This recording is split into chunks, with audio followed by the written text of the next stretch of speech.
ኣብ ክልለይ ዝተኣሰሩ እሱራት ተጋሩ የብለይን ክብል መንግስቲ ኣምሓራ ኣፍሊጡ ኣብ ቀረባ እዋናት ንነዘ ብርክት ዝበሉ እሱራት ከም ዘለው ክግለጽ ዝጸንሐ ኮይኑ ምስ ወያነ ወጊንኩም ኢኹም ሓበሬታ ተቐብሉ ኢኹም ዝተባህሉ ኣባላት መከላኸሊ ሰራዊት ኢትዮጵያ ዝነበሩ ተጋሩ ከምኡውን ካልኦት ሲቪላውያን ከም ዝኾኑ ክግለጽ ዝጸንሐ ኮይኑ ብዕለ ዝፍለጡ ኣብ ቤት ማእሰርቲ ክስ ዝተመስረተሎም ተጋሩ ድማ ኣብ ክልል ኣምሓራ ልዕሊ 100 ተወላዱ ትግራይ እሱራት ከም ዘለው ዝሓበረ ሂውማን ራይትስ ፈረስ ዝተባህለ ትካል ክልል ኣምሓራ ዝፈልጦም 20 ጥራይ ምዃኖም ናይቲ ክልል ቤት ጽሕፈት ፍትሒ ምክትል ሓላፊ ገበናዊ ጉዳያት ዶክተር ኣያሌው ኣባተ ንድምፂ ኣሜሪካ ሓቢሮም ኣለው። ዶክተር ኣያሌው ወሲኾም ናይቶም 12 ሰባት ክሲ ኣብ ዘየለውሉ ይረአ ስለ ዝነበረ ድማ መዝገቦም ከም ዝተዓጸወ እቶም ዝተረፉ 8 ድማ ካብ ቤት ማእሰርቲ ወጻኢ ኮይኖም ጉዳዮም ዝከታተሉ ከም ዘለው ብምግላጽ ሕዚ ኣብ ማእሰርቲ ዝርከቡ ተወላዱ ትግራይ ተኸሰስቲ ከም ዘይብሎም እዮም ገሊጾም ዘለው። መንግስቲ ክልል ኣምሓራ ዋላ እኳ ሕዚ ተኸሰስቲ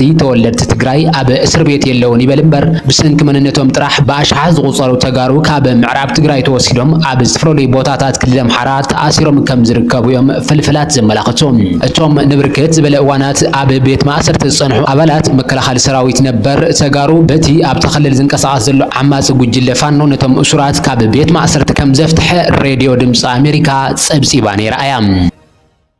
ኢትዮጵያ ሕቶ ብሪክስ ምቕራባ በአባል ሃገራት ትጉጅለ ተዘትይሉ ትማሊ ዕላው አባል ብሪክስ ምዃና ዝዝከር ኮይኑ ድሕሪ ድማ ኣብቲ ጉጅለ ከም ላዕለዋይ ተወካሊ ኮይኑ ዘገልግል በዓል ስልጣን ብምሕራይ ፈሊማቶላ ኣመሓዳሪ ሃገራዊ ባንኪ ኢትዮጵያ ዝኾነ ማሞ ምህሮቱ ድማ ኣብ ብሪክስ ቀንዲ ወኪል ኢትዮጵያ ኮይኑ ተመዚዙሎ። ሚኒስትር ጉዳያት ወጻኢ ኣብ ዘውፅኦ መግለጺ ናብ ብሪክስ ንምጽምባር ክሸባሸብ ድሕሪ ምጽንሑ ኣመሓዳሪ ሃገራዊ ባንኪ ዝኾነ ማሞ ምህሮቱ ዋና ወኪል ብሪክስ ኢትዮጵያ ክኸውን ከም ዝሰመዮ የፍሊጡ ዘሎም። እቲ ሚኒስትር ጉዳያት ወጻኢ ብምሕባር አቶ ምስጋኑ አረጋውን ተሓጋጋዚ ኮይኑ ከም ዝተሾመ እዩ ተመላኺቱ። ኢትዮጵያ ኣብ ብሪክስ ኣብ ተሳተፈሉ እዋን ሓናጽ ተራ ክትጻወት ዝኽእላ ሃገራዊ ኮሚቴ ከም ዝተጠየሸ ዝሓበረት መግለጺ ኢትዮጵያ ከም ኣባል ብሪክስ መጠን ኣብ መንጎ ኣባላት ሃገራት ሓበራዊ ተጠቃምነት ንምምዕባልን ምትሕብባርን ክትሰርሕ ምዃና እዩ ኣመላኺቱ ዘሎ። እቲ ብላዕለዋይነት ተሓሪዩ ዘሎ ኣይተ ማሞ ምህረቱ ኣብ ዓመት 2013 ዓመተ ፈረንጂ ካብቶም ጽልዋ ፈጠርቲ 10 ኣፍሪቃውያን ሓደ ኮይኑ ከም ዝተሓበረ ዝዝከር እዩ። እቲ ኣብ መንጎ ኢትዮጵያን ሶማሊላንድን ዝኸቲሙ ዘሎ ውዕሊ ስዕብ መዘራረብ ኮይኑ ቀጺሉሎም። ካቢኔ ሚኒስትራት ሶማልያ ድማ ኣብ መንጎ ኢትዮጵያን ሶማሊላንድን ስምምዕ ድሕሪ መፍራሞም ስዒቡ ህጹጽ ኣኼባ ብምጽዋዕ ኣምባሳደር ሶማልያ ካብ ኢትዮጵያ ክወጽእ እዩ ጸዊዑ ዘሎ። ካቢኔ ሚኒስትራት ሶማልያ ሎሚ ታሕሳስ 23 2016 ዓ.ም ቀዳማይ ሚኒስትር እቲ ሃገር ሓምዛ ዓብዲ ንካቢኔ እቲ ሃገር ኣኪቦም ወዮም። ድሕሪ ህጹጽ ኣኼባ ኣብ ዘውጽኦ መግለጺ ድማ ካቢኔ ሚኒስትራት እቲ ሃገር ነቲ ኣብ መንጎ ኢትዮጵያን ሶማሊላንድ ዝተገበረ ስምምዕ በትሪ ብምንጻግዩ ኮኒንዎ ዘሎ። ሶማሊላንድ ብመሰረት ኣህጉራዊ ሕግታት ሓንቲ ክልል ሶማልያ ዝብል መግለጺ ካቢኔ ሚኒስትራት ሶማልያ ምስ ነጻ ዘይኮነት ወይ እውን ሓንቲ ኣካል ክልል ሶማልያ ዝኾነት ሶማሊላንድ ዝገበረቶ ስምምዕ እዩ ኮኒኑ ዘሎ። ሶማሊላንድ ሓዊሱ ዋላ ሓንቲ ኢንች መሬት ሶማልያ ክትንክፍ ዝኽእል ሰብ የለን ክብል ካቢኔ ሚኒስትራት እቲ ሃገር ንኣየር ባሕርን መሬትን ሶማልያ ክከላኸል ድልው ምዃኑ ድማ እዩ ኣስሚሩሉ ዘሎ። እዚ ፍጻመ ድማ ንምርግጋእ ቀርኒ ኣፍሪቃ ወዲ ይኽእል ዝብል መግለጺ ካቢኔ ሚኒስትራት እቲ ሃገር እቲ ብዝሓለፉ መዓልትታት ኣብ መንጎ ክልቲኦም መንግስታት ዝተገበረ ስምምዕ ንጹር መጥቃዕቲ ኣብ ልዕሊ ሉዓላውነት ሶማልያ ክብል እዩ ገሊጽዎ ዘሎ። ኢትዮጵያን ሶማሊላንድን ትማሊ ሶኒ ኣብ ኣዲስ ኣበባ ዝተኸተመ ስምምዕ ስዒቡ ህጹጽ ኣኼባ ካቢኔ ሚኒስትራት ብምስላት ድማ እቲ ኣምባሳደር ካብቲ ሃገር ክወጽእ ጸዊዓቶላ። ቤት ጽሕፈት ቀዳማይ ሚኒስትር ድሕሪ ስምምዕ ኣብ ዘውጽኦ መግለጺ እቲ መዘክር ምርድዳ ኢትዮጵያ ነቲ ኣብቲ ደገ ባሕሪ ብሰላም ክትጥቀመሉ ዘለዋ ድሌት ምግሃድ መንገዲ ዝጸርግ እዩ ዝበለ ኮይኑ በመሰረት ስምምዕ ኢትዮጵያ ብጽሒት መንገዲ ኣየር ኢትዮጵያ ክትህብን ካብ ሶማሊላንድ ድማ 20 ኪሎ ሜትር ዝሰፍሓቱ ገማግም ባሕሪ ክትቅበልን እዩ ተፈራሪሞም ዘሎም። ምስ ቀዳማይ ሚኒስትር ኣብይ ኣሕመድ ዝተፈራረሙ ፕሬዝደንት ርእሰ ምምሕዳር ሶማሊላንድ ኢትዮጵያ ንህንጸት ወተሃደራዊ ማዓስከርን ወደብን ዝኸውን 20 ኪሎ ሜትር ዝነውሓቱ ገማግም ባሕሪ ክትካረ ምዃና እዮም ገሊጾም ዘሎም። ኣማኻሪ ሃገራዊ ድሕንነት ቀዳማይ ሚኒስትር ሬድዋን ሁሴን ድማ ብጽሒት ናይቲ ንሶማሊላንድ ዝጠቅም መሰረተ ልምዓትን ኢትዮጵያ ኣብዚ እዋን ኣብዚ መሬት እዚ ንሊዝ ክንደይ ከም ክትከፍል ኣብ ቀጻሊ ብዝርዝር ክውሰን ምዃኑ ገሊጹ ዘሎ ኣምባሳደር ሬድዋን ኢትዮጵያ ወደብ ኣማዕቢላ ንኽልቲኡ ከባቢታት ዘራኽብ መንገዲ ባቡር እውን ክትሃንጽ ምዃና ዝሓበሩ ኮይኖም ኢትዮጵያ ካብ ብጽሒት መሰረተ ልምዓት ብተወሳኺ ንሶማሊላንድ ኣፍልጦ ከም እትህብ እዩ ተገሊጹ ዘሎ ነቲ ስምምዕ ምስ ቀዳማይ ሚኒስትር አብይ አሕመድ ዝፈረመ ፕሬዝደንት ሶማሊላንድ ሙሲ ቢሃ ዓብዲ ድማ ኢትዮጵያ ንሪፐብሊክ ሶማሊላንድ ብዕላዊ ኣፍልጦ ዝሃበት ፈላመይቲ ኣፍሪቃዊት ሃገር ክትከውን ይኢሎም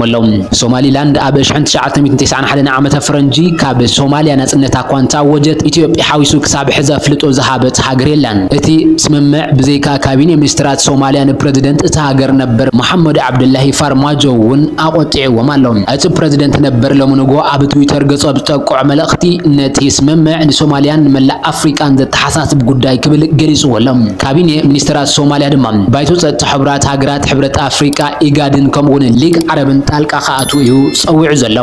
ምስ ቤት ጽሕፈት ቀዳማይ ሚኒስትር ሶማልያ ቅርበት ዘለዎም ፍልፍላት ከም ዝሕብርዎ ቀዳማይ ሚኒስትር አብይ አሕመድ ብግልጽ የቕረታ ዘየሓቱን ሉዓላውነት ሶማል ዘየኽብርን እንተኮይኑ ሶማልያ ምስ ኢትዮጵያ ዘለዋ ዲፕሎማሲያዊ ርክብ ክትቋርጽ ምዃና ክትእውጃ ክብል እዮም ገሊጾም ዘለው ሶማልያ በኢትዮጵያ ኣምባሳደር ድሕሪ ምጽዋዕ ድማ ኣምባሳደር ዓብደላሂ ዋርፋ ናብ ሞቃዲሾ ከም ዘምርሕ እዩ ዝግለጽ ዘሎ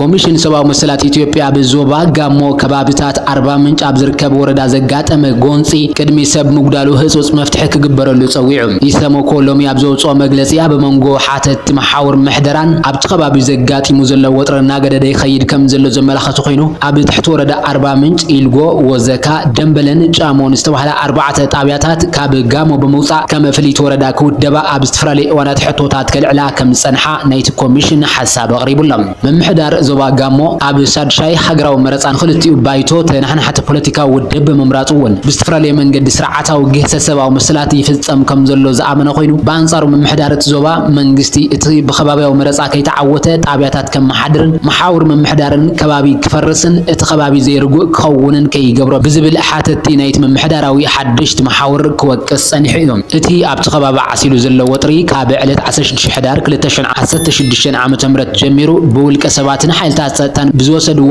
ዓመፅን ዘይተፈልጡ ነበርትን ኣባላት ጸጥታን ከም ዝሞቱን ከም ዝቆሰሉን እዩ ዝግለጽ ዘሎ በሰንኪ እቲ ጎንፂ ብዙሓት ነበርቲ ካብ መንበሪኦም ተመዛቢሎም ኣብ ኣዝዩ ከቢድ ኩነታት ከም ዘለውን ኣብ ልዕሊ እቶም ነበርቲ ዝያዳ ግህሰ ሰብአዊ መሰላት ከየስዕብ ኢዶናዊ ማእሰርትን ብሓይሊ ዝውሰድ ዘሎ ስጉምትታትን ስክፍታ ፈጢሩሉ የሎ ክብል እዩ እቲ ኮሚሽን ገሊጹ ዘሎ